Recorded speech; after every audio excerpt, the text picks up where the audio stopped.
حضور سیدنا غوث پاک رضی اللہ تعالیٰ عنہ کے جو مرشد ہیں ان کا نام ہے سیدنا ابو سعید مبارک مخزومی رحمۃ اللہ علیہ۔ غوث پاک رضی اللہ تعالیٰ عنہ نے ان کے ہاتھ پر بیعت کی اور انہوں نے آپ کو جو ہے وہ خلافت عطا فرمائی۔ جس رات حضور غوث پاک رضی اللہ تعالیٰ عنہ کی ولادت ہوئی، جس صبح آپ پیدا ہوئے، تو اس رات کے اندر 1100 لڑکا جو ہے وہ اس صوبے کے اندر، صوبہ گیلان کے اندر جو ہے وہ پیدا ہوا، 1100 لڑکا۔ اور اس رات میں کوئی بھی لڑکی پیدا نہیں ہوئی، اور جس رات کو حضور غوث پاک کی ولادت ہوئی، اس رات کو جو 1100 لڑکے پیدا ہوئے، اللہ نے ان سب کو اپنے ولی بنا دیا۔ حق ضرور بولتے تھے، کبھی یہ نہیں دیکھتے تھے کہ سامنے والا بڑا جو ہے وہ امیر ہے۔ آپ کیا کرتے تھے کہ جو غریب ہوتا، جو کمزور ہوتا، غوث پاک فرماتے ہیں جو کمزور ہے، جو غریب ہے، وہ میرے نزدیک طاقتور ہے، میرے نزدیک وہ بڑی شان والا ہے جو کمزور اور غریب ہے، اور جو بادشاہ ہے وہ میرے نزدیک ذلیل ہے، میں بادشاہ کو عزت نہیں دوں گا، میں غریب کو عزت دوں گا۔ یہ غوث پاک رضی اللہ تعالیٰ عنہ کا ایک طریقہ تھا، یہ آپ کی سیرت ہے۔ آج ہم اپنے اپنے گریبان میں جھانکیں، جو بندہ ہم سے نیچے ہوتا ہے اس پہ ہمارا چنگا پلا روب ہوتا ہے، اور جو ہم سے اوپر ہوتا ہے ہم جو ہے وہ دل کرے تو اسے برائی سے روکتے ہیں، ورنہ وہ جو مرضی کرتا رہے ہم اس کے آگے بولتے ہی نہیں۔ یعنی جو چودھری ہو، امیر ہو، کوٹھی والا ہو، بنگلہ رکھنے والا ہو، پیسے والا ہو، وہ غلط بھی کرے تو ٹھیک ہے۔ وہ کسی شاعر نے کہا کہ ماڑے دی مر گئی ماں تے کوئی نہیں لیندا نا،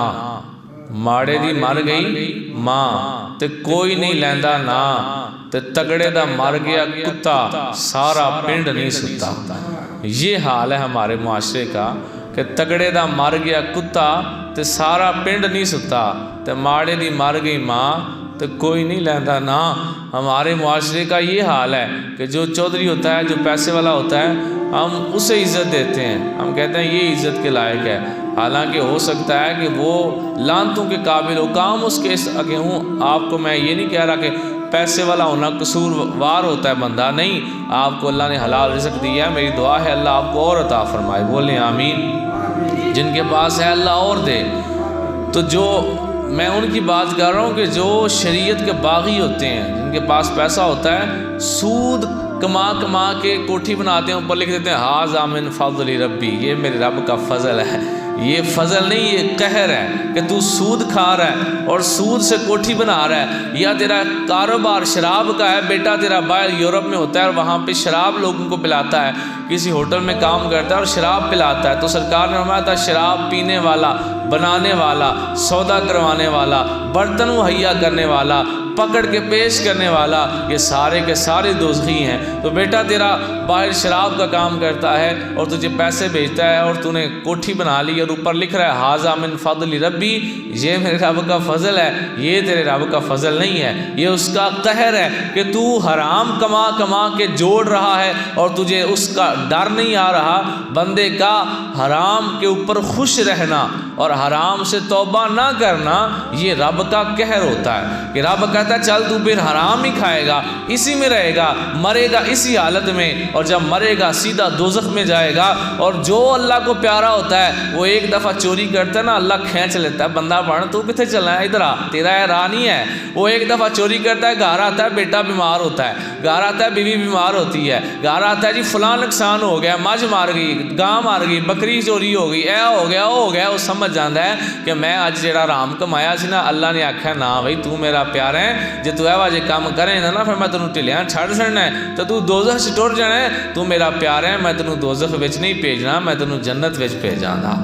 تو جو رب کو پیارا ہوتا ہے، رب اس کی رسی ڈھیلی نہیں چھوڑتا، کھینچ کے رکھتا ہے، اور جو پیارا نہیں ہوتا اس کی رسی رب ڈھیلی چھوڑ دیتا ہے، چل کھا حرام، کتنا کھا لے گا، کھا لے، جو مرضی کر لے، آخر تجھے ایک نہ ایک دن تو کل نفس ذائقۃ الموت، ہر ذی روح نے موت کا ذائقہ چکھنا ہے، چل ایک دن تو آئے گا میرے پاس، پھر میں تجھے بتاؤں گا کہ تو دنیا میں کیا کیا کرتا تھا۔ تو بات میں یہ کر رہا تھا کہ ہمارے معاشرے کا حال یہ ہے کہ ہم جو امیر بندہ ہوتا ہے ہم اسے عزت دیتے ہیں، اور جو غریب ہوتا ہے ہم اسے پاؤں کے نیچے جو ہے وہ دبا کے رکھتے ہیں۔ حضور غوث پاک رضی اللہ تعالیٰ عنہ کے دو واقعات سناتا ہوں، پھر دونوں سے آپ خود رزلٹ اخذ کریں کہ غوث پاک کی نظر میں عزت والا کون ہے اور ذلت والا کون ہے۔ غوث پاک جا رہے تھے کسی بڑے ضروری کام کے لیے، تو آپ نے رستے میں دریا کے کنارے دیکھا ایک جو ہے وہ بچہ کھڑا ہوا تھا، اور وہ بچہ آپ کی سواری کو ایسے ہاتھ کر کے روکتا ہے، آپ رک جاتے ہیں، تو کہتا ہے جی نیچے اتریں، آپ نیچے اتر گئے، تو کہتا ہے اے نا میرے پیسے پھڑو تو میں دکان تو چیز لے آ کے دیو، ہوں کو میرے تواڈے جا چل نیواں نیواں ہو، میں تینوں کیوں لے آ کے جا، نوکر لگے ہیں میں تیرا،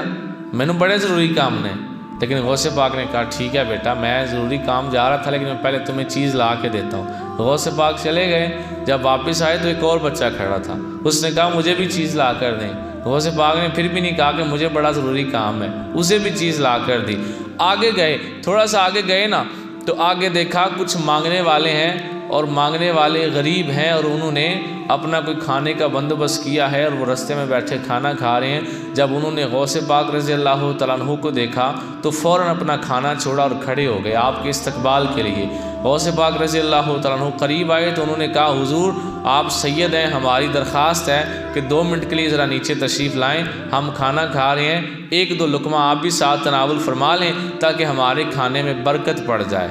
اب ایمانداری سے بتائیے گا، مانگنے والا تمہیں کہے، مجھے کہے میں مانگ کے آندھی روٹی تے کھا میرے نال، کھاؤ گے؟ نہیں، تو سانگنا نہیں میں نہیں کھانی پائی، تو ہی کھا۔ وہ کہے وہ ضد کرے نا تو آپ کہیں گے نہیں یار میں کھا نہیں سکتا، میں مصروف ہوں، یہ لو میں 100 روپیہ تمہیں دیتا ہوں، میرا بھی 100 ہو گیا۔ تو ہم اس طرح کے چودھری ہیں، ہم اسے 100 روپیہ 200 روپیہ دے کے جان چھڑا لیں گے، اس کے ساتھ بیٹھ کے کھانا نہیں کھائیں گے۔ غوث پاک رضی اللہ تعالیٰ عنہ نے یہ نہیں دیکھا کہ یہ غریب ہیں، یہ مانگنے والے ہیں، اور ان کا کھانا جو ہے